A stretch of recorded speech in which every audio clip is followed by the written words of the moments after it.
Jim Rushton, a leader in industry revenue maximization, clearly. Now, however, he is the global leader, partner, sports entertainment, interactive experience for IBM. That's a great title. Congratulations. That's a wonderful deal. Makes my mom proud. Well, no, it makes everybody proud. So what does this mean? So this is an opportunity where IBM has been involved in sports for 20 plus years, starting with the '96 Olympics, US Open, the Masters, Wimbledon, Australian Open, and a lot of other different sports. And about 2 years ago, became involved with the Atlanta Falcons, with the Mercedes-Benz Stadium and Arthur Blank and his sports entertainment group, starting with building that stadium of the future with the infrastructure. First of all, connecting the entire network, whether it's security or access control or the video boards, et cetera, bringing that under one system, and then utilizing that system in order to inform what's a data management layer, data management would be to learn about the individual fan, and then ultimately make a presentation to the fan, whether it's on a tablet or mobile phone, desktop, that is personal to them as an individual. And you've been at the forefront of revenue maximization all over the leagues, sports, Miami Dolphins, otherwise. So clearly what you're saying, or what IBM is saying, is that the fan counts, the fan matters, and the experience in the future needs to be created from the fan out. You've nailed it. So you should come work for us. Yeah, I'm happy. So our perspective is it's fan-centric design, and don't make technology decisions for the sake of technology. Start with the fan-centric design. What's the strategy in order to execute against that design? Use data to inform, and then ultimately make the technology decisions. And wrap that all around the up to 7 different businesses in a typical sports enterprise. You've got the venue, tickets, concession, merchandise, sponsorship, integrated media. And now what we're seeing quite a bit is these real estate complexes that are being built around the venue.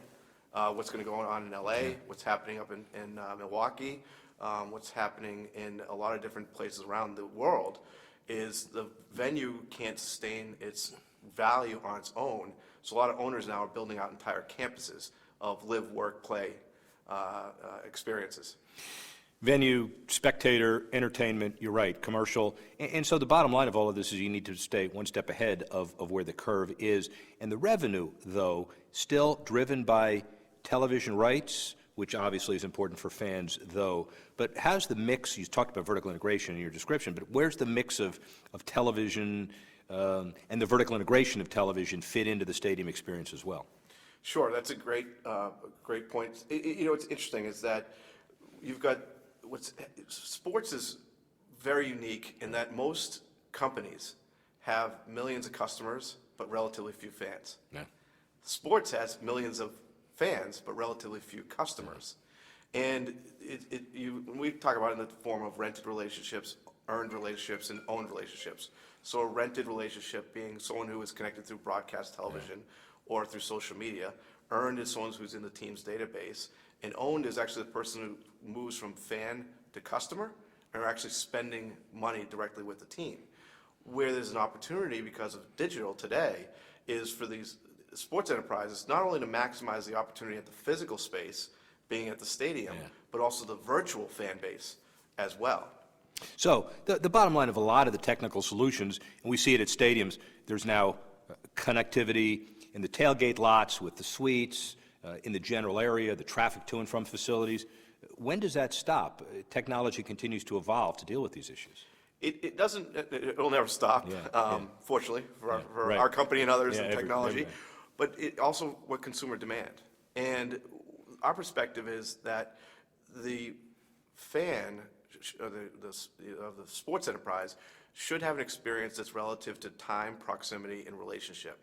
So time being game day, non-game day, or off-season, proximity being at the venue, out of the venue at home, or out of the venue out of home, and relationship. Are they a passively engaged fan? Are they an actively engaged fan? Or are they actually a high-value customer? And while everybody should be treated well, not everybody should be treated the same. So that person who's in stadium, it's game day, and they're a high-value customer should have a slightly different experience than game day at home, and then an active and engaged fan. Well, everybody knows that from your Dolphin Experience and my Dolphin fandom, you can't win every game. You like to win half, you can't win every game. But you can provide an entertaining experience for people where they'll come to the games independent of whether the team is undefeated or not. So how does this experience play into all of that? It's consistent, it's evolving, people need to enjoy that experience in a comprehensive way. And you're right. And so most teams treat their fans all the same. They may segment them into different types of buckets or different types of relationships, but at the end of the day, it's about my driveway to my seat. Yeah. And so my driveway to the parking lot is a pain point. What's the traffic gonna be like? Once I've got through traffic, now getting down to the parking lot, which one do I go to? Another pain point. Once I get in the parking lot, which gate do I go into? Another pain point. Yeah. When I get through the gates, do I take a left or a right in the concourse? Now I finally get into my seat, I gotta go to the bathroom. Or I have to go get a beer or a hot dog, and I need to step away. Where do I go? Yeah. And then the ultimate pain point is, it's 2 minutes to go in the fourth quarter. If I leave now, will I get home? Or if I leave at the end, how long will it take me to get home? Yeah. And utilizing technology in order to inform that fan all the way along the way. And then also to inform the level of relationship they have with the team, so it continues to get more personal and they're treated more as an individual versus a group of fans. And maybe one of the differences, and this is a Sloan MIT conference, everybody's talking about technology and analytics and they always think that they have the best idea. One of the interesting things is there are a lot of people that talk that game over the last few years, but to have IBM, whether you running it, it's a great thing, but to have IBM involved in that space as a blue chip, there are a lot of other blue chip companies that are now understanding how important this whole concept is to the future of sports. Absolutely. And our perspective of it is certainly, what I am and we are most excited about is the idea of taking it from a fan-centric approach.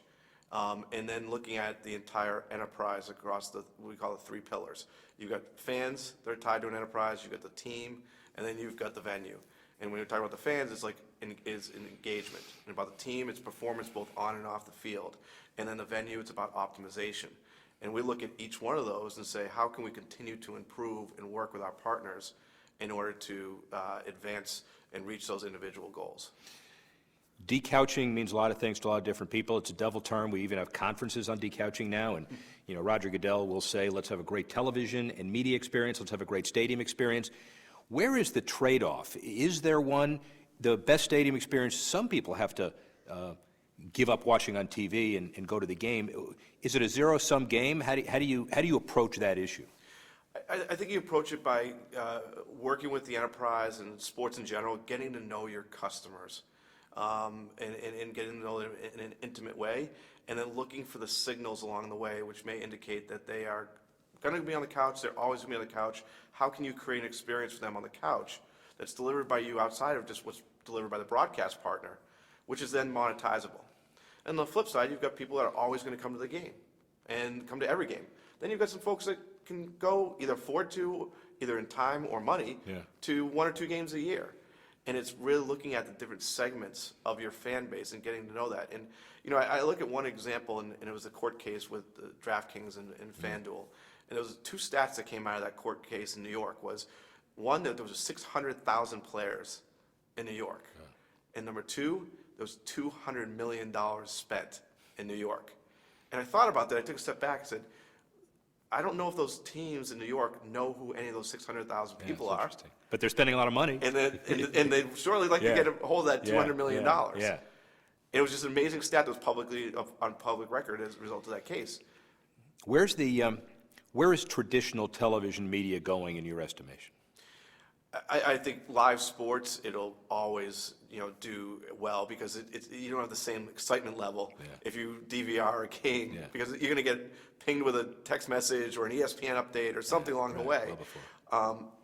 What's interesting, what we've seen initially is, certainly with the Super Bowl, CBS allowed live streaming and they did the broadcast and they did a larger audience. Broadcast television will survive. I don't think it's going to go away, but it will be fueled by live sports. There was some conference and they showed all the new TV shows were launched last year. And then on one slide was a logo soup slide, a lot of logos. And then they showed the next one, all the ones that were canceled. And it was logo. Probably the same. And then they Yeah. said, so of sports, Yeah. how many sporting events were there last year? And then how many were canceled was a blank piece of paper. Right.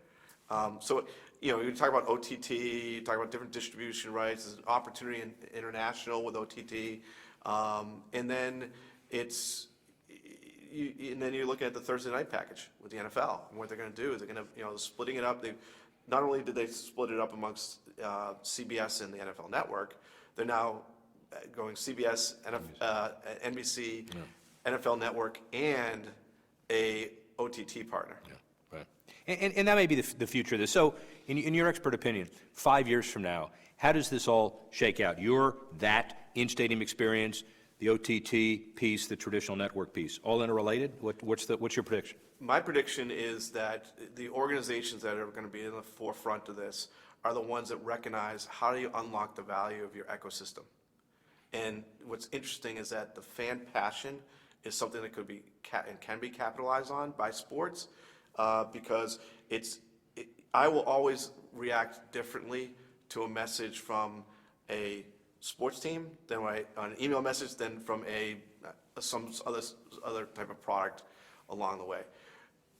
Organizations that can start to capture, and then we talk about that rented relationship, earned relationship, owned relationship, and look at all the different touch points that they have amongst their ecosystem and pull those people in and start to build a digital relationship with them because of the underlying value and passion of the sports, they will completely manage their entire business model.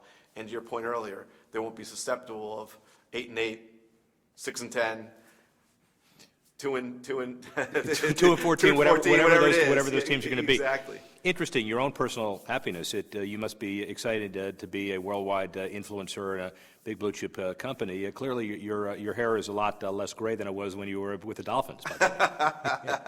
It is. Well, yes, but it's been a terrific opportunity, and working with a terrific group of people, and we had a terrific group at the Dolphins, and they continue to innovate down there, and they continue to grow the franchise, and there's an unbelievable opportunity in sport, and I've had the chance to travel around the world in this first year and meet with various EPL clubs, meet with of course 4 major leagues here and 5 major leagues here in the U.S., plus a lot of different teams, and see, and it just continues to reaffirm the opportunity in sport to unlock the value of their ecosystem.